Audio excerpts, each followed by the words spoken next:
Hi viewers, ఈ వీడియోలో మనం పుష్ప 2 మూవీ గురించి క్రేజీ అప్డేట్ గురించి తెలుసుకోబోతున్నాం. మరి ఆలస్యం చేయకుండా వీడియోలోకి అయితే వెళ్ళిపోదాం.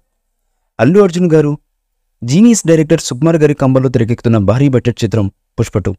ఈ movie block buster hit movie Pushpa మూవీకి సీక్వెల్గా తెరకెక్కుతున్న విషయం మన అందరికీ తెలిసిన విషయమే.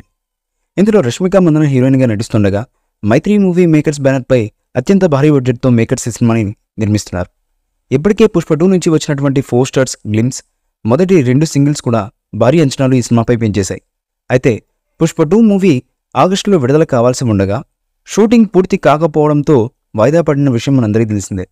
డిసెంబర్ 6న వరల్డ్ వైడ్గా విడుదల కాబోతుందంటూ కొత్త ప్రకటన చేశారు మేకర్స్.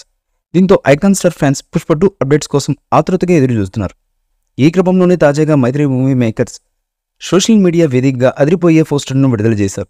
ఇందులో అల్లు అర్జున్ గారి ముఖం పూర్తిగా కనిపించకుండా సైట్కు నిల్చుకుని నమస్తే పెట్టినట్లుగా ఉండగా కళ్ళల్లో పవర్ కనిపిస్తున్నట్లు ఉంది. అయితే ఈ పోస్టర్పై 100 రోజుల్లో పుష్ప రూలింగ్ అని రాసుకొచ్చారు. అలాగే ఇంకా 100 రోజులే ఉంది అని పుష్ప 2 రిలీజ్ కావడానికి అంటూ హింట్ ఇచ్చేశారు. అద్భుతమైన అనుభూతిని పొందేందుకు రెడీగా ఉండండి అనే క్యాప్షన్తో జత చేశారు మేకర్స్. ఇక ఈ పోస్టర్ చూసిన icon star fans look goose bumps వచ్చేలా ఉంది అంటూ నెట్టింట ఈ పోస్టర్ని తెగ వైరల్ చేస్తున్నారు. అంతేకాకుండా ఎప్పుడెప్పుడు విడుదలవుతుందా అని ఎంతో ఆసక్తిగా ఈ సినిమా కోసం ఎదురు చూస్తున్నారు.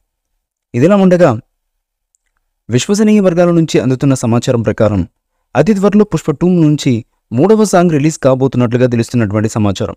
ఈ సాంగ్ కని విని ఎరిగిన రీతిలో ఉండడమే కాక ఈ సాంగ్లో అల్లు అర్జున్ గారి ఐకానిక్ స్టెప్స్ ఓ లెవెల్లో ఉండబోతున్నాయని తెలుస్తున్నటువంటి సమాచారం.